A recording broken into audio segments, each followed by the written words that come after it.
Hi there, it's good to connect with you through this video.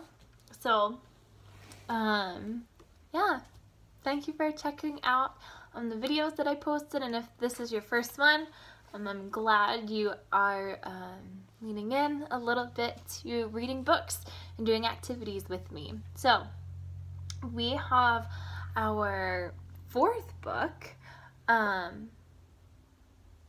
Yeah, I think it's our fourth book. This is our fourth one. So, we have our fourth book that we are going to read today together. And it is called Juna's Jar by Jane Bach. And I really wanted to read this one because I noticed that it had a medal at the bottom. So this book won the New Voices Award a couple years ago. So, we're going to see if we think that it is award-winning too. But before we start reading, this book, just like the other ones that I posted, focuses on creating your own happiness instead of just reacting to the things that are going on with the coronavirus. So maybe you're feeling bored because you feel like you have nothing to do anymore, that you've done every single thing that you could with playing with all of your toys. Maybe you did all of your homework. You just have nothing to do. Nothing to pass the time.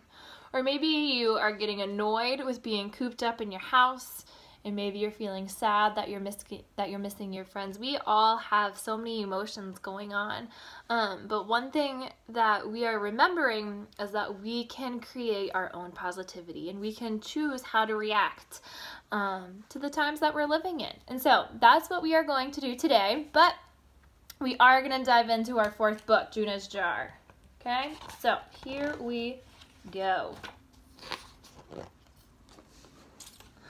Juna's family always had a large jar of kimchi in their fridge. After they finished eating all the kimchi, Juna sometimes got to keep the jar. Juna loved to take the jar and go on adventures with her friend Hector. They went to the park near their apartment building to collect colorful rocks and small bugs. Once Hector found a green caterpillar. Juna worried that it wouldn't have what it needed to make a cocoon, so they let it go.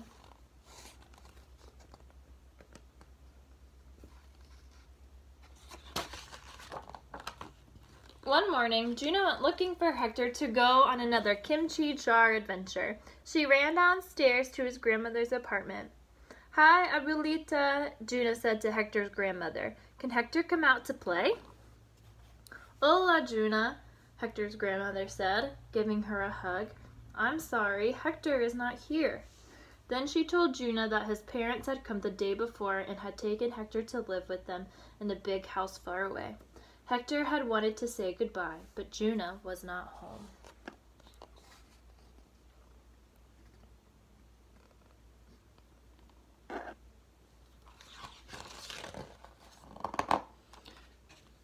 Juna was sad. When she got back home, her big brother, Minho, tried to cheer her up. He took Juna to Mr. Lee's pet shop and bought her a small fish. Juna watched the fish swim in circles in her jar.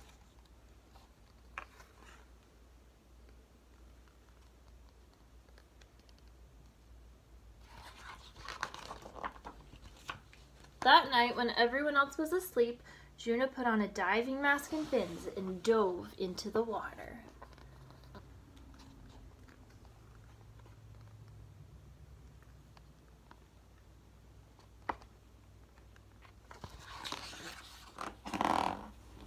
Juna's fish took her everywhere.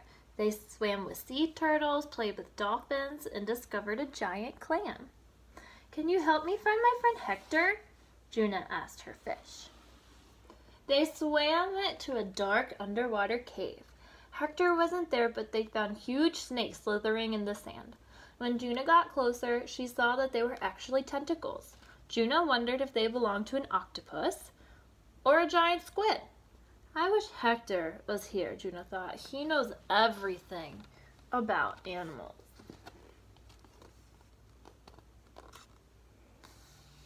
Maybe you're like Juna and you're missing your friends too. By the next day, Juna's fish had grown so big its mouth nearly touched his tail. "Opa, my fish needs more space," Juna said to Minho. With his help, Juna put her fish in the aquarium in their living room. Juna's jar was empty again.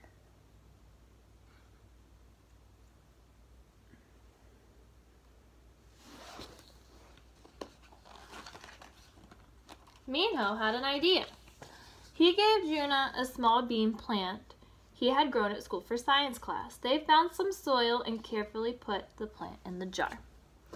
That night, when everyone else was asleep, Juna put on hiking boots and climbed down the plant into a lush green forest.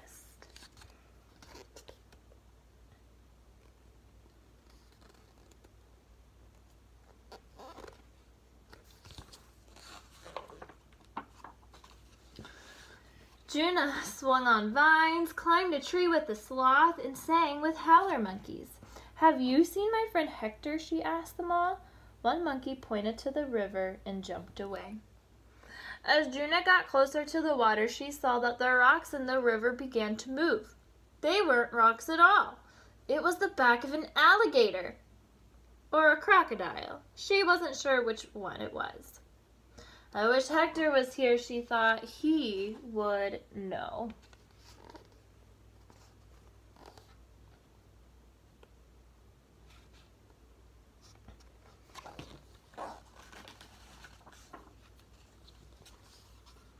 By the next day, Juna's plant had almost reached the ceiling. "Opa, my plant grew too big for my jar," Juna said.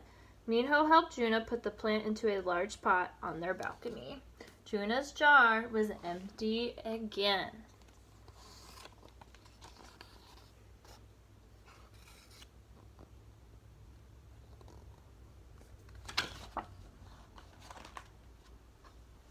Minho and Juna walked to the park. A cricket chirped in the bushes. Juna quietly snuck up on the cricket and cupped her hands around it. Then she placed it gently into her jar. Minho helped her find twigs and leaves, and they put them in the jar too. When they got home, Juna punched holes in the lid of the jar so the cricket could breathe.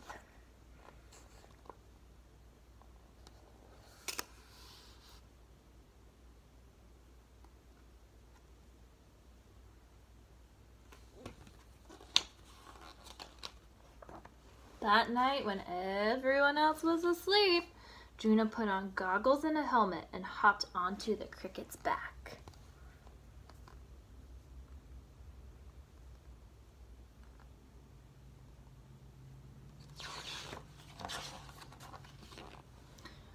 Juna and the cricket rode through the night sky together. They flew over tall buildings that looked like giant steps leading to the moon. They followed a trail of cars that lit up the hill like a string of holiday lights.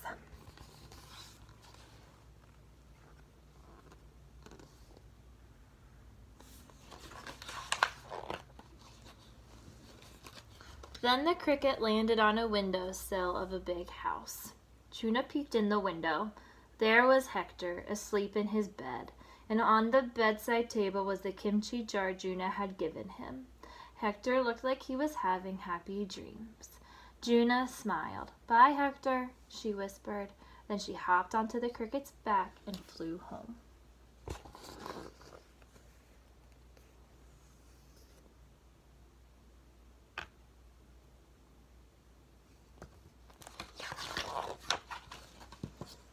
By the next day, the cricket's antennae had poked through the holes in the jar's lid. "Opa, the cricket grew too big for my jar too," Juna said. So Minho and Juna walked to the park to set the cricket free. Juna's jar was empty again.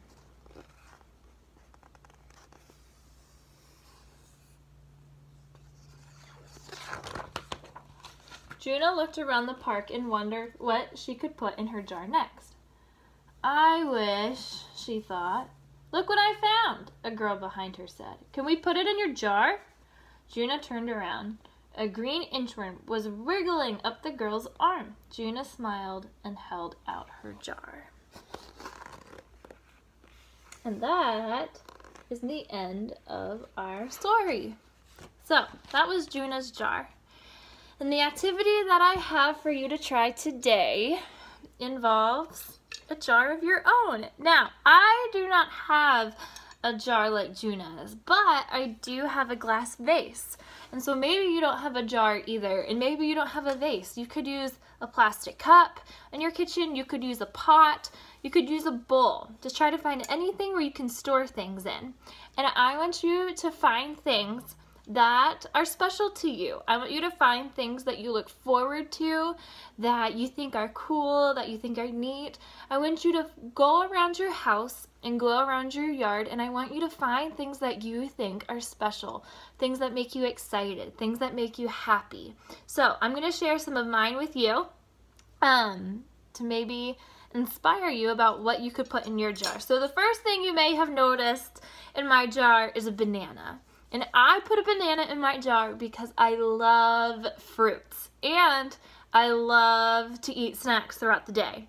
So I am going to look forward to eating a snack today because it's a banana. It's something I really enjoy. So if you have a special snack, maybe that could go inside your jar. Another thing that I have in my jar is a pink pen, and I put a pink pen in my jar because I have to do some paperwork today where I'm going to need something to write with. And so instead of writing with a black or blue boring pen or a pencil, I think I'm going to write in a pink pen because it'll make me happy and a little more cheerful. Then I put in my Girls on the Run whistle. Girls on the Run was a great memory that I had this year. I loved running around my school building with all of my student friends, and it's something that I really miss. And I thought that when the weather is nice, and it's really nice outside right now, that I could go for a run and remember the good times that I had while coaching Girls on the Run earlier this year. So when I found my whistle, I thought that was definitely something I could put in my jar. And the last... oh, I have two more things. I thought I only had one. I then went outside and I found this flower, and I just thought it was really pretty. I think it might need some water because it's looking a little droopy, but I really liked the different colors, and I liked that when you looked inside, it was kind of a yellow, and I kind of thought that this flower looked a little tie-dye. So I picked it, and I want to put it in a vase because I thought it was pretty. And as I was walking down my road, I looked down and I saw this rock, and I thought that, wow, that is in the shape of a heart. How special. So I picked it up and I put it in my jar, just because, I don't know, I think when I look at rocks, I just see them as rocks and nothing special. But when I look at this one, it definitely looks like a heart. So I've been thinking about who maybe I could give my rock to, someone that I love that I can give this to, and see if they see a heart in it too. But I thought it was really neat, and I think it's special, something that I want to keep. So get a jar or a bowl or a cup, whatever it is, and start filling it with things that make you happy. Those things can be as simple as a snack to eat, or something unique that maybe you never saw before around your house.